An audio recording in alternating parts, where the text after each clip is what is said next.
Southwest 1772, right turn to 130, contact departure 118.4. South 1772. How's it going, guys? Today I'm flying in a Cessna 152 over the city of Dubai. We're gonna be landing in a few minutes. This is a pretty good weather to fly, but actually this is not real. This is Microsoft Flight Simulator. So let's take a look at this new simulator. Woohoo!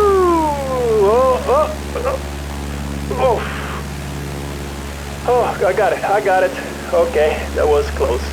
Whew.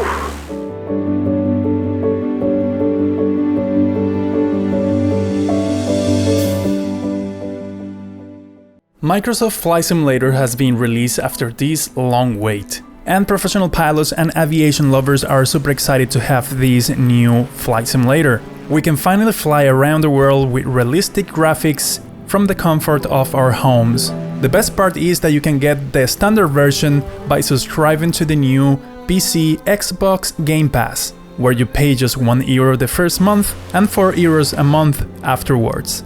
The standard version includes a good amount of airplanes and handcrafted airports, not like the ones produced automatically by an artificial intelligence, which generates a lot of glitches. I understand that generating the terrain for the whole globe is a big task, but let's take a look at some of the funny glitches that you can find, like this highway. It goes under a river and the cars still pass over it. Or some trucks going back and forth in a short distance in some streets. But anyways, we're not using this simulator to take a look at these small details. We're here to have fun. If you don't want the Xbox Game Pass, you can also buy the license of each individual product, like if you want also to upgrade to the Deluxe or the Deluxe Premium versions, which include more airplanes and handcrafted airports. And yeah, I know. At this point, you already know all of that because there are tons of videos on the internet explaining all of that.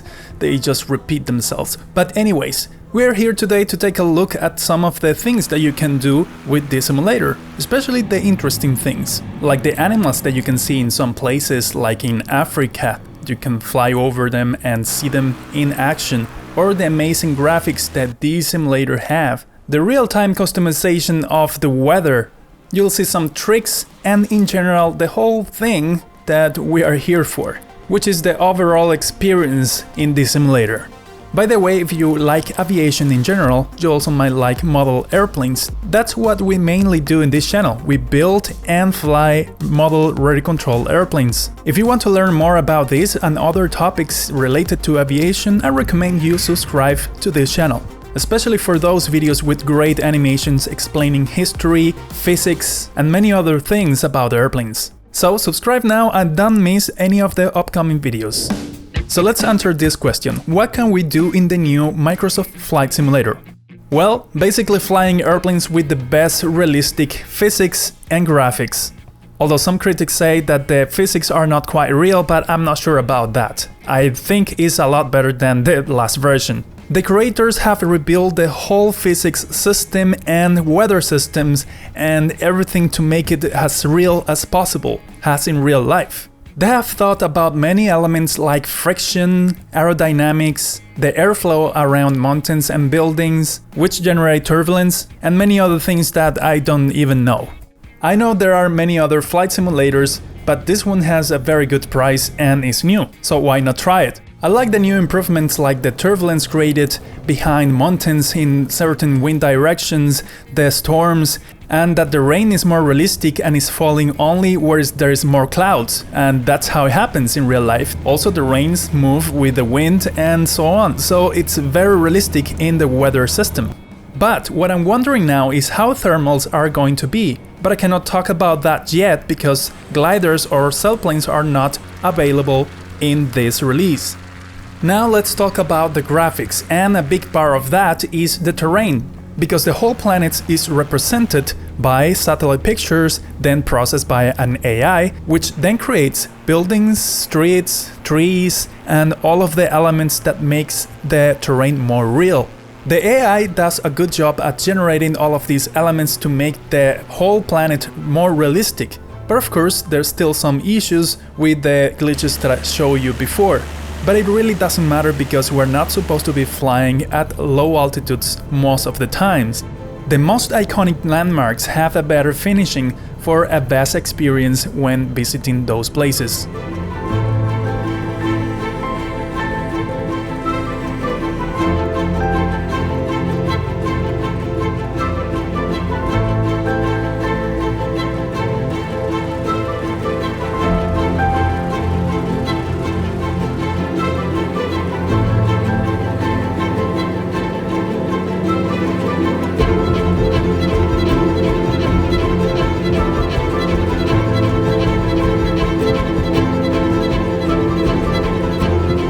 Inside the cockpits, most buttons and knobs are clickable, so you can select and do whatever you want, just like in a real airplane.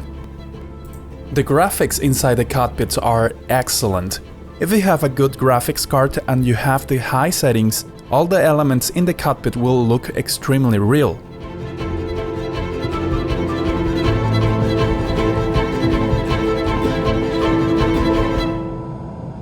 If we talk about the flight modes, we have plenty of options. Starting with the globe itself, you can select anywhere to fly, you can choose live weather conditions or you can select your own, and you have many kind of challenges like landing in very stormy weather conditions, you can do bush trips, take flight lessons, and there is also animals in some places. If you type fauna in the search bar, it will tell you the locations where you can find some animals like elephants, flamingos, and some others. Just make sure to have activated the option of navigation aid on, because it's very hard to find these animals in wildlife because they look very small from the air. Once I took the camera closer to these animals, I was surprised on how much detail they have. They have great textures and animations.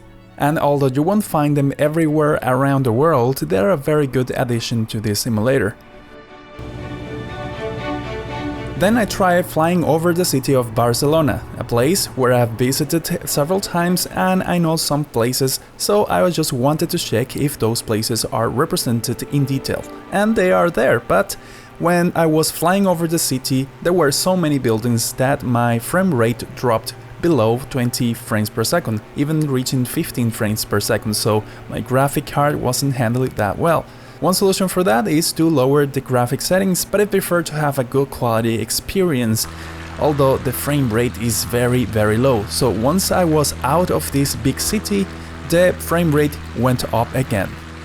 Remember that the most important thing to have a good experience here will be the graphic card, not the processor. So I might have to upgrade my graphics card in the future to have a better experience with this simulator, but for now I'm pretty okay with my setup. Now let's talk about some of the improvements that I really like changing the time and weather in real time. So you don't have to go out and wait for the game to load again, but you can do that in real time and you can see the changes. And if you activate the developer mode, you can open a small window called Aircraft Selector. So you can select any aircraft you want in real time, so it just takes few seconds to load, and it's a lot better than having to go back and wait for the whole game and map to load. That's definitely an improvement. Let's wrap up with some of my conclusions. In general, I think this is a great simulator. I love how it looks, the graphics are excellent, and the physics simulation is okay. I don't know why people is saying that it is not real, but anyways, I really like it. Of course, there is still a lot of work to be done in this version. There is no replays, so you can't record any flight and then play it back. Also, I would like to have better control over the cameras to have better views, but I guess that's something that will come together with the replays. There's still no support for VR and track IR systems, so I have to use my mouse to look around, which is very unfortunate. No gliders or helicopters yet, but I guess that will be included in the next versions, and you'll be able to buy extra aircraft separately, but until then we have to wait a little bit more.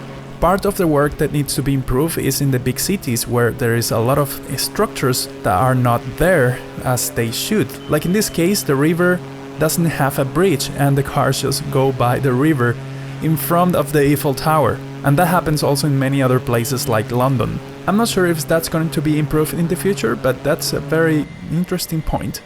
Guys, I hope you liked this video. Leave in the comments what do you think should be improved in this simulator and what do you think about the simulator itself. I'll see you in another video.